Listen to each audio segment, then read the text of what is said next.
Assalamualaikum warahmatullahi wabarakatuh. Selamat pagi, salam sejahtera bagi kita semua. Om Swastiastu, Namo Buddhaya, salam kebajikan.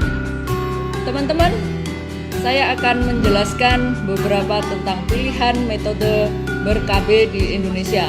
MKJP itu adalah metode kontrasepsi jangka panjang. Apa saja sih yang masuk dalam MKJP? Ada IUD, ada implan, ada MOW dan MOP. IUD, keunggulannya apa? IUD itu bisa dipakai dengan jangka waktu 5 tahun sampai 8 tahun. Yang kedua, bila IUD dicabut, kehamilan dapat langsung terjadi. Terus, IUD itu tidak mempengaruhi hormon di dalam tubuh kita dan dipasang segera setelah melahirkan oleh tenaga medis. Lalu apa sih kelemahan dari pemakaian IUD? 1. IUD itu dapat keluar sendiri jika ukuran IUD tidak cocok dengan ukuran rahim. Contohnya adalah ketika perempuan rahimnya pendek, itu tidak bisa memakai IUD karena bisa keluar sendiri. Yang kedua adalah masa haid akan lebih panjang dan lebih banyak, terutama di bulan pertama. Lalu MKJP yang kedua adalah implan. Apa sih keunggulannya implan? Implan itu aman digunakan untuk ibu menyusui dan bila diinginkan dapat dilepas sewaktu-waktu. Nah, yang ketiga adalah tidak ada efek apa-apa pada produksi ASI si ibu menyusui. Kelemahannya apa implan itu?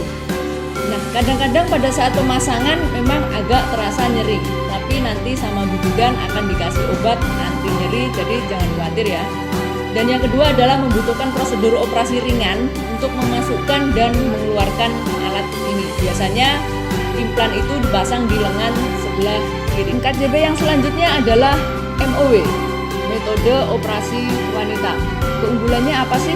Nah, MOW ini sangat efektif sekali. Jadi 5 kehamilan dari 1000 pemakai. MOW ini digunakan kepada pasangan usia subur yang memang sudah tidak menginginkan anak kembali.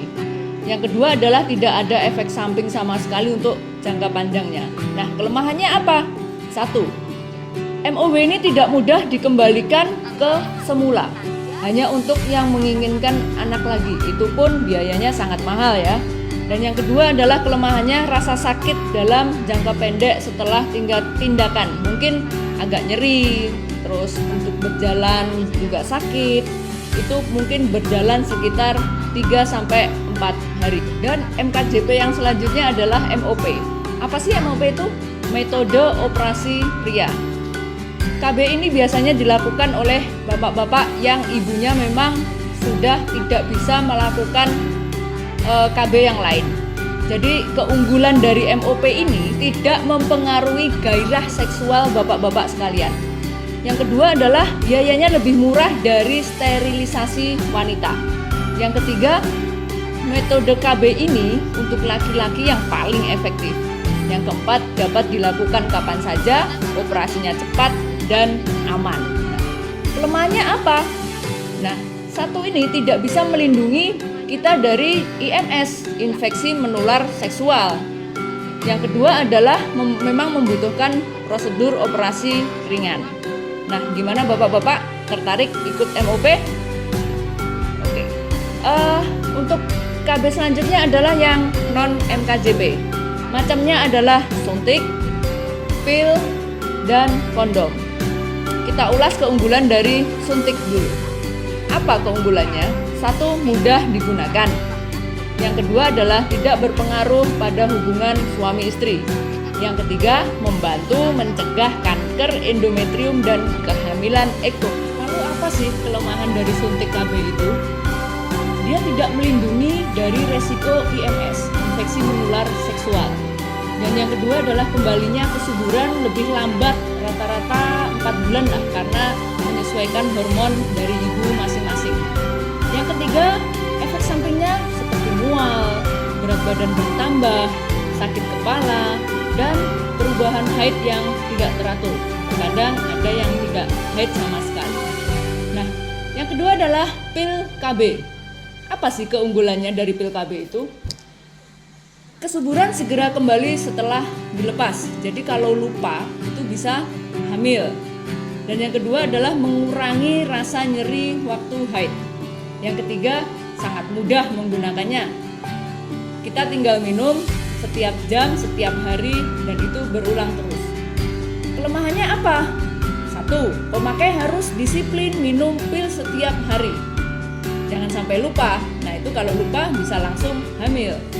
Yang kedua adalah dapat mengurangi produksi ASI untuk pil estrogen. Yang ketiga, beresiko infeksi jamur di sekitar kemaluan wanita. Dan yang keempat, tidak dianjurkan perempuan di atas 35 tahun. Yang kelima, efek sampingnya adalah mual, berat badan naik, dan pusing. Yang ketiga adalah kondom. Nah, ini keunggulan dari kondom adalah melindungi tertularnya IMS atau infeksi menular seksual dan HIV/AIDS. Yang kedua, tidak mempengaruhi hormon, harga sangat murah dan mudah didapat. Apa kelemahan dari kondom? 1. Setiap kali berhubungan, kondom memang harus selalu digunakan. Yang kedua, orang-orang kadang-kadang alergi terhadap latex atau karet kondom. Yang ketiga adalah memang agak mengganggu, mengurangi sentuhan langsung. Kadang-kadang yang mengeluh itu adalah ibunya karena mungkin terasa lebih panas atau terasa lebih tidak nyaman seperti itu. Nah, itulah macam-macam dari pilihan metode ber-KB di Indonesia. Mari kita ber-KB karena berencana itu keren. Sekian, terima kasih atas perhatiannya. Wassalamualaikum warahmatullahi wabarakatuh.